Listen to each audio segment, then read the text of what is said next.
자, 복도기 어제 이어서 자, 이광수 대표님 안녕하십니까? 네. 남규 소장님 안녕하십니까? 안녕하세요. 한문도 교수님 안녕하십니까? 네, 안녕하세요.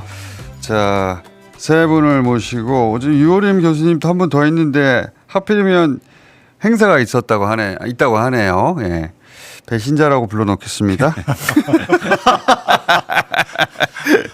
네 분이 합이 잘 맞는데 각자 역할도 다르고.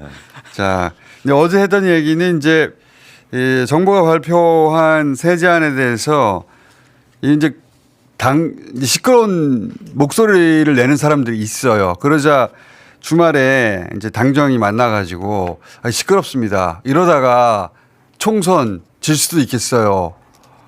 그런 우려의 목소리가 나오는데 그 핵심이 뭐냐면 지금은 주거 비거주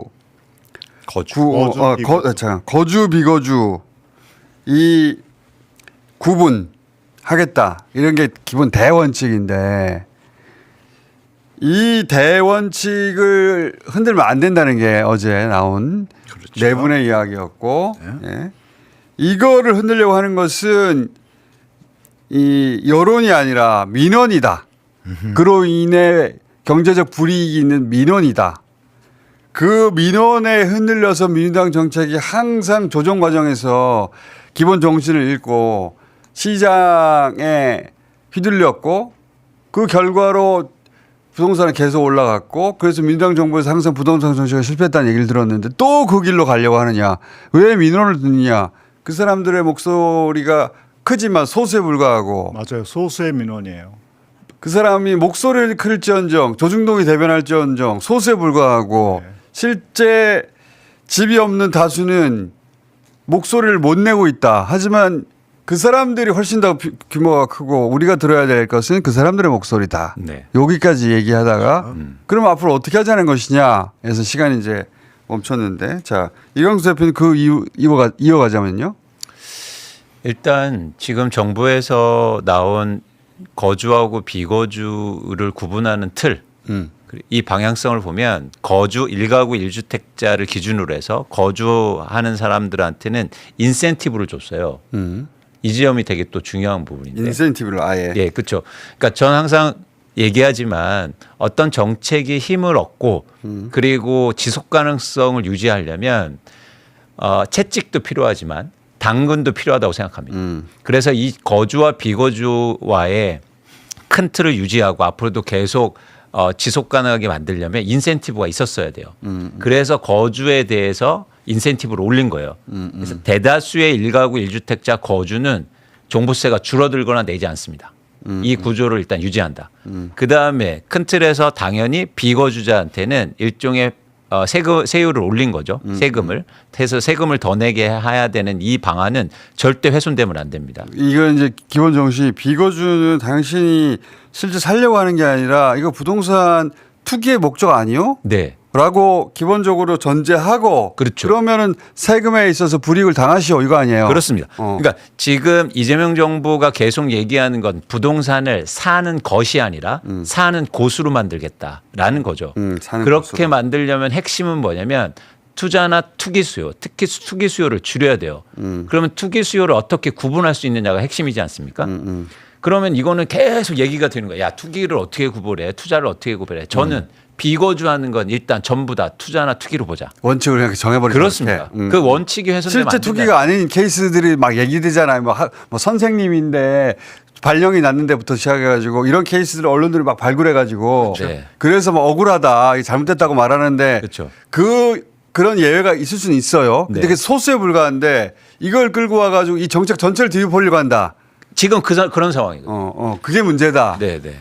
그런데 이제 그 소수의 케이스를 끌고 와서 마치 이것 때문에 뒤엎어야 한다고 말하는 그 사람들이 실제로는 그것 때문에 불이익을 보는 부동산 투기를 해왔던 사람들이다. 그렇습니다. 그러니까 여기 속으면 안 된다는 거잖아요. 그렇습니다. 그래서 그 부자들의 지금 민원을 듣고 있어서 이렇게 민감하게 움직이는 건데 그러면서 전체 축을 흔들려고 하거든요. 전체 축을. 이건 엄청나게 큰 변화라고 저는 생각합니다. 그러니까 우리나라 부동산 시장을 1가구 1주택에서 1가구 1주택 거주로 전환시키는 큰 변화거든요. 그런 뭐랄까요 정책적 전환을 지금 크게 하려고 하는 거죠. 맞아요. 이게 저는 어디하고 비교하냐면 우리가 1950년대 토지 개혁이 하지 않습니까? 경자 유전으로 바꿨어요. 그러니까 토지를 직접 경작하는 사람들만 소유하게 한다. 전 여기하고 비견된다고 봐요. 그 정도다. 네. 어. 근데 지금 그런 얘기가 정책의 정신은 그 정도다. 그렇습니다. 그러니까 이게 처음으로 정착되고 앞으로 계속되면 우리나라 부동산 시장이 엄청나게 안정될 겁니다. 자기가 살 집만 사. 그렇죠. 부동산을 투기의 대상으로 보고 사고 팔고 그것만 이제 안 통해. 맞습니다. 그렇게 하려면 세금 많이 내. 그러면 정하고 싶으면 세금보다도 더 큰 돈을 벌 수 있을 것 같으면 그럼 어쩔 수 없어 해. 그런데 그거 쉽지 않을 걸. 그렇죠. 그러니까 살 집만 사 이거 아니에요. 그렇죠. 거주할 집. 그렇게 되면 어떻게 하면 자연스럽게 자금의 이동도 가능해요. 부동산에서 주식시장으로 가고 생산성 있는 분야로 가겠죠. 그 출발점에 우린 서 있는 거예요. 근데 그 출발점을 지금 또 지우려고 하고 있어요. 그 SNS에 어제 뭐 글 써가지고 화를 많이 내셨다고. 저는요. 느낌표가 많네. 아니 저는 지금이 너무 중요한 상황입니다. 오케이. 예, 진짜 여기에서 밀리면요. 어떻게 해결이 될지 상상이 안 가요. 그러니까 예외적인 그러니까 어떤 것도 그렇지만 세상에 예외는 있어요. 근데 이제 그 예외를 침소봉대 가지고 근본을 흔들려고 하는 항상 그렇게 무너뜨려 왔다 이 전선을. 그러니 예외에 대해서는 꼼꼼하게 챙겨 가지고 하는 거는 나쁘지 않은데 네. 이것을 주로 의제로 끌어올려 가지고 이 기본 정책을 뒤흔들어서 또 후퇴하는 과거처럼 될까 봐 지금 걱정하시는 거잖아. 걱정하는 거 더하기 화가 나고 화가 나. 또 오르려고 잠이 그래. 안 오고 또 오르려고 그러냐. 네, 네. 대통령이 부동산 개혁 표결하지 않는다고 그러는데 왜 총선 얘기 아직도 한참 남았는데 총선 얘기부터 하느냐. 이 협박이거든요. 협박. 정치인들에 대해서. 총선 너 질래? 국회의원 끝장나고 싶어? 이런 협박이거든요. 항상이. 네. 근데 그게 대체로 잘 통해왔거든요. 이때까지. 저는 좀 약간 다른 주장을 하고 싶은데 어떤 부분이. 목표는 집은 사는 거다. 산 게 아니다. 사는 거다라고 하는 게 목표잖아요. 그것 목표는 같아. 예. 그 목표는 같죠, 사실. 근데 이제 우리 이광수 대표님이 인센티브를 줬다고 했어요. 거주자에게는. 근데 그 인센티브라고 하는 거는 다른 말로 표현하면 수익률이에요. 기대되는 수익률이 높아졌어요. 그러니까 8월 3일 날 세제 개편안이 나왔는데 강남 초고가 주택에는 기대되는 수익률이 줄었어요. 그래서 지금 매물이 막 급증했거든요. 가격이 이제 떨어졌죠. 어제 보였던 표. 네네. 그 표 다시 떼어주세요. 예, 빨간. 예.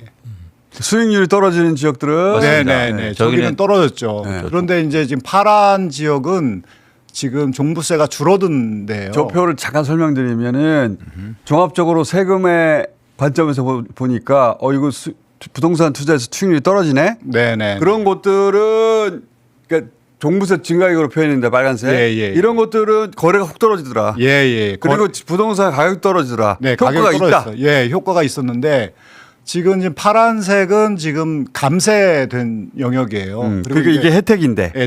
그렇죠. 이 혜택을 줬는데 여기에는 수익률이 올라간 거예요. 올라가면은 결국에는 지금 인센티브라고 했지만 올라가면 결국에 여기에 이제 거주하는 똘똘한 한 채로 이제 전환이 되는 거죠. 결국은 지금 8월 3일 날 나온 대책 이후에 시장의 반응을 보면 이 빨간색을 제외하고 나머지는 가격이 계속 올랐어요. 요지는 그거네요. 예. 우리 이광수 대표는 집은 사는 곳이다. 네네네. 그러니까 살도록 유도하기 위해서 인센티브를 줘야 된다. 예. 이런 취지인데 그리고 큰 틀은 흔들리면 안 돼. 예. 지금은 집은 사는 곳으로 인식을 바꾸는 대전환점이야. 예. 그건 이해했어요. 근데 우리 소장님은 그렇게 하는 과정에서 인센티브를 주면 수익의 관점에서 보자면 수익률이 올라가니까. 투자 수익률이 올라가서 예. 이 지역의 거래가 활발해지거나 집값이 올라갈 수 있다. 지금 올라가고 있죠. 거주하는 것만으로는 부족하다. 예. 그러니까 그래서 거주 비거주를 구분하지 않고 하는 것이 예. 거주할지 비거주할지는 본인이 선택하게 근데 하고. 이런 건 없습니까? 이해는 했거든요. 예, 인센티브를 줬더니 수익률이 올라가서 거기 거래량이 늘어나가지고 1가구 1주택이지만 똘똘한 한 채 형식이 계속 살아난다. 예. 그러니까 인센티브 주지 말아야 된다는 건데 근데 그러니까 인센티브는 양도세에서 주자. 양도세에서 주자. 그러니까 보유세는 보편적으로 강화하고. 근데 초반에는 좀 줘서 예. 비거주를 없애고 다 거주 쪽으로 몰아넣은 다음에 네네. 나중에 지금 그렇게 가면 안 됩니까? 단계별로? 그러니까 그렇게 하면 제가 이제 우려하는 게 물론 두 분은 약간 뭐 그거에 대해서 별 큰 문제가 없다고 생각하지만 전월세 문제가 생겨요. 그러니까 거주하려고 들어오는 사람이 생기기 때문에 그 지역의 전월세 물량이 떨어지는 거거든요. 그러니까 거주해야 되잖아요. 비거주하다가 거주로 바꾸면 예, 사이드 이펙트가 그렇죠. 전월세 문제가 또 연달아 생긴다. 예, 예. 자, 그럼 우리 한문도 교수님은요. 여기서 두 분 일단 저 말씀 중에 두 분은 전월세 걱정을 안 한다는데 네. 둘 다 걱정했습니다. 심하게. 했는데 네, 했는데 안 왔다고 두분 의견 얘기하시는 중에 건 표현을 잘못하신 거고. 두분 중에 아니, 어제 별 문제 아니라고 말씀하셔가지고. 두 분 중에는 어떤 의견을 저 그런 일 한 적 없는데요. 저는 처음부터 전월세 문제 이광수 준비해야 된다 대표님이 그랬는데 서로 싸우지 마시고 그 가짜 뉴스는 좀 자제해 주시고 우리가 이제 언론을 큰 틀에서는 세 분이 똑같은데 오케이, 오케이. 디테일이 좀 달라요. 네, 네. 한문도 교수님은요. 이 전체적으로 우리가 다시 한번 짚어볼 게 있어요. 전체적으로 420만 가구가 서울에 살아요. 예. 그리고 종부세 대상이 넓게 보면 40만 가구인데 네. 계산을 대충 하면 한 25만 가구에 30만 가구 돼요. 예. 그러면 7에서 한 8% 되거든요. 예. 자, 그럼 대한민국을 비롯한 자유민주주의 국가의 정부들은 누굴 위해서 일을 해야 되나요? 나머지를 위해서 해야죠. 나머지가 아니죠. 대다수죠. 그렇죠. 그러니까 7, 8%의 나머지 그 90%를 아, 지금 그러면 안 되죠. 예. 90%를 위해서 일을 해야지. 그렇죠. 7, 8%를 위해 아니 7, 8% 나머지가 90%입니다. 아, 그 나머지란 표현보다 예. 7, 8%를 제한 대다수라고 표현해야죠. 그 말이 나머지라고 그 말인데. 부정적이잖아요. 오늘 예민하시네요. 똑같은 말인데. 왜냐하면 이게 되게 중요한 그러니까 90%를 원칙인데 이래야죠. 중요한 원칙이잖아요. 네. 대다수가 행복해지는 길을 가려고 그렇지. 이 거대한 우리나라의 만국병을 없애기 위한 갭 투자를 제거하기 위한 그렇죠. 근본을 가는데 그런데? 여기에 무슨 토를 달 게 있어요. 어. 갑자기 우리 이광수 대표가 얘기하는 것처럼 민원을 받아가지고 네. 이게 확대되잖아요. 네. 그러니까 극단적인 예외상을 갖다가 이 모두가 그런 기존의 것처럼. 보수 언론들은 네. 극단적인 예외사항들 몇 개를 갖다가 그렇지. 딱 잡아가지고 일반화시키고 대중화시켜서 그렇죠. 전체를 가스라이팅 하잖아요. 그렇죠. 그렇죠. 이때까지 그래왔죠. 그럼 정리됐잖아요. 네. 가스라이팅이 대적을 하면 되잖아요. 대적하는 방법이 지금 당에서 얘기한 방향이 전 잘못됐다고 생각하는 거예요. 당에서는 가스라이팅을 하고자 하는 사람들 당한 거예요, 지금. 그 사람들 민원을 듣고 아 그럼 네네. 우리 바꿔야 되나 이러고 있는 중이에요. 그렇죠. 우리가 누누이 얘기하지만 그쪽을 완화해 준다고 언제 펴주고 이런 거 그렇지 하니까. 표도 안 되는데. 그러니까 이거는 뭐냐면 본인들의 문제인가 이런 착각을 일으키게 해요. 그렇게 의심할 만큼. 네네. 그러니까 자기 집 때문에 그러나? 아, 그러니까 언론으로 돌아가서 언론으로 그럼 우리 돌아가서? 대한민국은 전세 대출이라는 문제가 있고 전세 대출이 계속 받쳐주는 한 갭 투자는 영원히 존재하고 그럼 일단 하나씩 풀어나가야 되잖아요. 그래서 어떻게? 그 중에 하나가 이거잖아요. 거주 비거주를 해서 일단 막아주고 그렇죠. 비거주자에 대해서는 그래 투자하려면 투자해라 세금 많이 내고 세금 많이 심플하잖아요. 공정하고 네. 90%는 뭐예요? 거주의 목적으로 투자 투기의 목적이 없으니 네. 너희들은 케어를 해주겠다. 국민들을 대부분. 그러면- 그럼 방향성은 정해졌잖아요. 근데 여기서 여기 두 분이 엇갈리는 지점은 목적은 비슷한데 이광수 대표님은 그래서 인센티브를 주자는 거고 우리 소장님은 인센티브를 주면 또 다시 문제가 수익률이, 생기니 예. 예, 수익률 때문에 또 거기가 돌아가는 또 현상이 또 거래가- 나타난다. 아니, 그러니까 지금 일시적이잖아요. 이거 그러니까- 제가 누누이 말씀드리는 게 그러니까 우리 교수님 어느 쪽입니까? 저는 이제 둘 다 해결할 수가 있죠. 지금 말씀하신 부분이 14억으로 공제액을 넓힌 바람에 20억에서 23억, 4억대가 움직이는 거예요, 지금. 네. 일시적으로. 예. 그러면 요 부분을 갖다가 다운시키면 되냐, 역으로. 예. 근데 그걸 안 하고 구멍을 낸 거예요. 우리가 생각할 게 댐을 싸면 구멍이 나면 언젠가 뚫리니까. 그럼 요즘 인센티브는 주되 기본적으로 그냥 맞춰가면 되고 우리 남성님 얘기한 중에 중요한 부분은 전체적으로는 우리나라 뭐 6억, 7억, 8억, 9억 이분들이 세금 내는 게 다 몇십만 원밖에 안 돼요. 자동차세만도 못 해요. 그러니까 우리나라는 감면의 수위가 너무 높아요. 그러니까 일반 주택자 보유자들도 대한민국에 살고 있으면 그 세금이 어떻게 쓰이는지 다 알잖아요. 그러니까 우리나라는 교육을 안 해요. 무슨 교육을 안 해요. 독일이나 이런 선진국 보면 세금 그리고 뭐 연금 이런 거를 중학교, 고등학교 때 교육을 해요. 그러니까 세금을 당연히 내야 국가가 유지가 된다는 기본 개념들이 있는데 대한민국이 이상하게 주택적으로 넘어오면서 이미 그런 교육이 좀 부실한 데다가 갑자기 세금을 매기기 시작하면 이것이 국가를 위한 전체 공동 운영체의 기본인 것을 망각을 하는 거예요. 조세 저항이 생기는데 제 말은 일단 이거 다 돌아가서 두 분 의견 중에는 어느 쪽이십니까? 저는 당연히 이광수 대표님하고도 같은 결이죠. 그러니까 그리고 이제 남상님 얘기에 대해서 말씀에 대해서 우려에 대해서 어떻게 생각하세요 그러면? 인센티브를 갖다가 줄이면 되잖아요. 말씀하신 것처럼 양도소득세 예, 그쪽에서 매기든지 하면 되고 근데 그거는 충분한 방법이 있다고 제가 하는 반론을, 거죠. 반론을 하겠습니다. 첫 번째는 반론이라기보다는 우선 그 우리 한문도 교수님하고 이광수 대표는 기본적으로 방향이 거의 비슷해요. 결은 같죠. 거의 예. 비슷해요. 근데 네. 이제 우리 저는 소장님은 예외 조항은 좀 챙기자 이거. 그렇죠. 거기 더해서 네, 특별한 예는 따로 살려주고, 예. 따로 살려주자. 네, 네. 조용히. 네. 그걸 호들갑 떨고 그걸 전체인 양 하지 그렇죠. 말고. 네, 그런데 그러니까 일단 말씀드릴게요. 지금 초고가 주택에 대해서만 종부세가 올라간 거예요. 네. 다른 지역 오히려 종부세가 줄어들었습니다. 그렇죠. 그게 종부세가. 자, 줄어들었더니 거기가 거래가 많아졌다. 그렇죠. 거래만 하면서 가격이 올라가더라. 아니요. 네. 근데 말씀드릴게요. 그건 그동안이었고 앞으로 잘 보시면 한국의 부동산 시장의 구조를 이해하실 필요가 있는데 초고가 주택이 떨어지면 중저가 아파트가 절대 오를 수 없어요. 지향점이 떨어지는데 어떻게 올라요? 그래서 우리 일시적인 현상이다. 그렇죠. 그렇기 때문에 우리가 이게 정교하게 설계된 겁니다.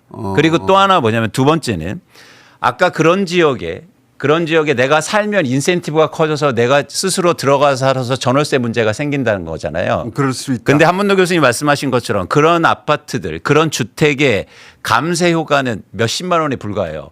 몇십만 원 줄이려고 이사를 100만 원, 200만 원 들어서 간다? 마찰 비용이 커요. 그런 일들은 소수에 불과할 겁니다. 이게 전형적으로 뭐냐면 이거는요 진짜 정교하게 설계된 거예요. 이번 정부의 정책은 이걸 무너뜨리면 안 돼요. 무너뜨리면 안 된다. 이 우리나라 부동산 시장의 구조를 이해하고 그리고 잘 보세요. 강남이 집값이 떨어지는데 어떻게 마포가 오릅니까? 불가능해요. 제가 볼 때 시간만 주면. 마포가 결국 강남이 되고 싶은 건데 그렇습니다. 그 목표치의 가격이 떨어지는데 그렇죠. 어떻게 계속 올라가느냐. 맞습니다. 일시적인 현상이다. 그래서 저 위에를 타격한 거예요. 타격이란 말은 좀 과하지만 타격이 맞아요. 네 맞습니다. 그래서 저는 좀 더 강력하게 타격 오히려 더 세게 때려라. 그렇습니다. 네. 그래서 이 과정은 여러분들이 잘 이해하실 필요한데 지금 이재명 정부의 정책은 정교하게 설계된 거고요. 그래서 이 정책이 잘 처음에 도입돼야 됩니다. 자, 예. 기본 기조 이해했고 네. 그럼 소장님의 예, 제 옳은 견해를 반론. 예. 예. 근데 지금 시장은 이미 8월 3일 날 세제 대책이 나온 이후에 지금 반응을 보여줬단 말이에요. 예. 초고가 주택 강남을 제외한 나머지가 그리고 이제 움직였다. 한 3분위 4분위가 가격이 많이 5분위는 이제 지금 떨어지고 있는데 3분위 4분위가 중간에 올라서 예, 올라가고 있다라고 하는 건데 저는 35억 이상은 지금 이제 그 세부담이 높아졌어요. 먹혔어. 예, 예. 근데 35억을 향해서 다 질주를 할 거라는 거죠. 오히려, 아래에 있는. 오히려. 예. 예. 그리고 이제 둘 다 나 귀가 얇은가 봐. 이 얘기 듣으면 이해가 맞는 것 같고. 그리고 이제 불필요하게 네. 1주택자에 대해서 그리고 거주하는 사람에 대해서 35억 미만 정도의 양도소득세 기본 공제를 또 올려줬어요. 250만 원 공제해 주는 거를 2,500만 원으로 올렸어요. 그러면 그 이제 양도 차액에 대해서 더 많이 혜택을 주겠다라고 했거든요. 거래를 활성화시키려는 텐데. 예, 예. 그러니까 양도소득세도 덜 걷겠다, 혜택을 주겠다, 종부세도 덜 걷겠다라고 하니 당연히 기대 수익률이 그럼 올라가니까. 그쪽에 거래가 많이 그러니까 활성화된다. 덜똘똘한 그 한채 현상이 나타나고 35억을 기점으로 계속 올라갈 거다. 그러니까 지금 시장이 그걸 제가 반론을 보여주고 얘기해요. 있다. 자, 보세요. 네, 그러니까 맞아요. 네. 수장님 말씀 맞아요. 수장님 일시적으로는 그 현상이 일어나요. 일어날 수 있어요. 근데 사람들이 바보입니까? 그러니까 똘똘한 채가 안 되면 덜 똘똘, 약간 덜 그렇죠. 똘똘한 똘똘한 예, 예. 소장님 이미 거래는 줄기 시작했어요. 약간 덜 똘똘한. 이미요. 그렇죠. 이미 사람들이 35억 이하든 20억 이하든 이제는 안 사기 시작했어요. 시장을 보기 시작했어요. 왜? 강남이 떨어지니까. 그러니까 이거는 일시적인 현상입니다. 조금만 지켜보면 맞습니다. 된다. 좀 더 봐야 할 것 같아요. 저는 좀 이렇게 더 봐야. 단정할 수는 없다고 그러니까 봅니다. 중요한 게 네. 이거예요. 수익률이 우리가 언론들한테 때문에. 가스라이팅을 그러니까 당하는데요. 세 분이 목표는 같아요. 맞아요. 예. 원칙을 건들지 말아야 돼요. 아, 정부 정책 당연하죠. 방향이 옳아요. 당연하죠. 그러니까 지금 당정회의나 언론에서 말하는 지금 이 원칙을 흔들려고 하는 건 기도 기울이지 말아야 돼. 그렇죠. 근데 디테일이 들어가서 약간 네네. 지금 지금 뭐 시장 현황에 대해서 이제 말씀 주시니까 인센티브 가지고 얘기를 하고 있는데. 예. 네. 이 시장이 지금 움직이고 있는 건 사실이에요. 사실인데 우리가 냉정하게 볼 게 그러면 거래량이 폭증을 해야 되잖아요. 거래량이 지금 급감했습니다 지금. 근데 이 데이터는 뉴스에 안 나와요. 올랐다가 떨어지고 있다. 그러니까 우리가 생각할 때 2020년도, 21년도 때 기억나실 거예요. 이 주식 잘하시니까 아시겠지만 거래량이 줄기 시작하면 거기서 이제 하락 조정이 오기 직전의 모습인 거예요. 그동안 막 오르다가 사람들이 살 사람이 없어지고 거래량이 줄면서 어떤 일이 벌어져요? 집을 못 사겠다. 돈이 없는 거예요 이제. 그럼 거기서 또 하면 되죠. 그럼 내려오겠죠. 그게 조정기인데 조정기에 지금 83이 던진 거고 813이 나온 거예요. 그러면 기존 보수 언론에서 계속 퍼붓는 뭐 10개면 8개, 9개가 다 그러잖아요. 덜똘똘한 채 띄우고 그죠? 오르는 논리는 맞지. 실제로 시장에서 오르고 있어요. 그런데 가만히 쳐다보니까 호가는 올랐는데 거래는 가뭄에 콩나듯이네. 그러면 시장에서 어떻게 받아들인 거예요? 아 뭐야 강남이 내려오는데 이게 어디까지 가려고? 아 좀 지켜봐야겠다. 정부가 애를 쓰니까 호가가 다 이렇게 오른 거- 돌았을 거 아니에요. 호가가 오른 건 맞는데 사람들 그렇죠. 몰려서 사는 건 아니야. 사는 양이 10개가 팔렸으면 지금 1개 될까 말까요 지금. 그러면은 시장은 지금 조정기에 들어갔다 이거죠. 정부의 정책을 기다리고 있는 거죠.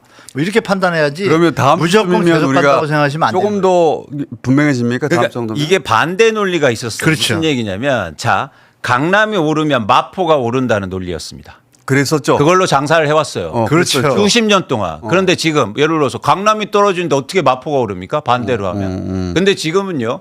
이제는 거기에 수요가 안 몰리니까 이제 2, 30억을 산다는 논리예요. 이건 논리 구조도 틀려요. 아니, 제가 볼 때. 일시적으로 맞아요. 일시적으로. 일시적인 게 아니요. 아니라 보세요.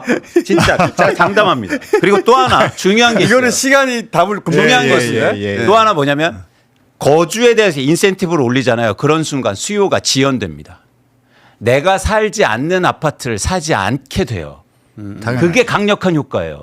지금 무슨 얘기냐면 거주하는 사람들의 인센티브를 올리면 아 내가 당장 살 걸 조금 더 자, 기다리고. 잠깐만요. 예, 예. 이제 대체로 이해했고 오늘 들으신 분들은 그게 쟁점이고 지금 정부 정책 방향성이 맞다고 생각하는 분들 중에 의견은 요 정도로 갈리는 거고 요거는 시간이 좀 지나면 좀 더 분명해지겠네. 잘 들었으면 여기까지 왔다고 생각하거든요. 중요한 거는 이 세 분 어제 그 유 교수님까지 네 분이 생각하는 정책 방향성 맞다. 다 똑같죠. 이게 사실은 당정에서 우리도 맞아. 그러니 이 기조로 가야 돼. 그렇죠. 이러다가는 총선에서 다 죽게 생겼어라는 뭐 기사 타이틀 같은 거 있잖아요. 네. 누가 한 사람 그렇게 말했을 수도 있고 예, 예. 또는 기사를 그렇게 뽑았을 수도 일부러 여론을 만들려고 가스라이팅 하려고. 맞아요. 근데 이제 지금 네 분이 말하듯이 가는 게 중요한 거 아니에요, 지금. 아, 그죠? 네 예, 예. 원칙이죠. 그래서 저는 이제 김민석 대표한테 꼭 그 전화해주고 싶은 말이 있는데요. 전화로 안 되십니까 혹시? 이제 그 대표 취임 연설에 보면 ABC 플랜을 얘기하잖아요. A가 이제 민생이란 말이에요. 어포더빌리티. affordability. B가 이제 브로드 확대하겠다라는 거예요. 네.